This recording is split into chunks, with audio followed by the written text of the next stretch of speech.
हाय, hello, नमस्कार. कसे आहात सगळे? मजेत ना? मी वैशाली तुम्हा सर्वांचे पुन्हा एकदा स्वागत करते माझ्या वैशाली ब्लॉग ह्या यूट्यूब चॅनलवर. आज आम्ही आलो आहोत बाबा धनसारजी यांच्या मंदिरामध्ये. आता आम्ही जात आहोत मंदिराकडे. मंदिराकडे जाण्यासाठी सुमारे 100 ते 200 पायऱ्या खाली उतरून जावे लागते. हे मंदिर जम्मू काश्मीरमधील रियासी जिल्ह्यातील कारुवा गावात वसलेले भगवान शिवाचे एक पवित्र आणि नैसर्गिक सौंदर्य लाभलेले तीर्थक्षेत्र आहे. हे मंदिर कटरापासून सुमारे 17 किलोमीटर अंतरावर आहे. या ठिकाणी निसर्गरम्य कारुवा झील आणि धबधबा आहे. हे ठिकाण अत्यंत शांत आणि निसर्गरम्य आहे.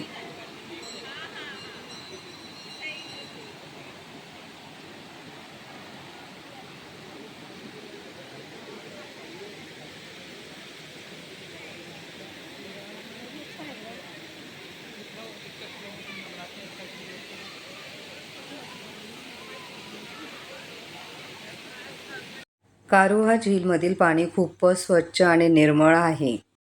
आता आपण मंदिराकडे जात आहोत आणि सर्वात आधी आता आपण मंदिरात जाऊन बाबा धनसरजींचे दर्शन घेणार आहोत. पौराणिक कथेनुसार असं म्हणतात की भगवान शिव अंबरनाथ गुफेकडे जात असताना त्यांनी शेषनागाला अनंतनाग येथे सोडले. शेषनागाने मानवी रूप धारण केले आणि ते वासुदेव ह्या नावाने ओळखले गेले. बाबा धनसार हे वासुदेवाचे पुत्र आणि एक महान साधू होते. प्राचीन काळी कारुहा गावामध्ये एक भयंकर राक्षस होता. तो लोकांना खूप त्रास देत होता. तेव्हा गावकऱ्यांनी धनसरजी यांची मदत मागितली. बाबा धनसरजी यांनी भगवान शिवजींची आराधना केली आणि भगवान शिवजींनी प्रगट होऊन त्या राक्षसाचा वध केला. त्या घटनेनंतर येथे स्वयंभू शिवलिंग प्रगट झाले असे मानले जाते. या मंदिराचे मुख्य आकर्षण म्हणजे मंदिराच्या गुहेत एक नैसर्गिक शिवलिंग आहे, ज्यावर धबधब्यातून पाण्याचे थेंब वर्षभर सतत शिवलिंगावर पडत असतात. त्यामुळे अखंड जलाभिषेक होत राहतो. मंदिराच्या बाजूलाच करुहा झील आहे. करुहा झील खूपच पवित्र मानला जातो. महाशिवरात्रीच्या काळामध्ये येथे मोठा उत्सव भरतो. हजारो भक्त ह्या ठिकाणी बाबा धनसरजी यांच्या दर्शनासाठी येतात.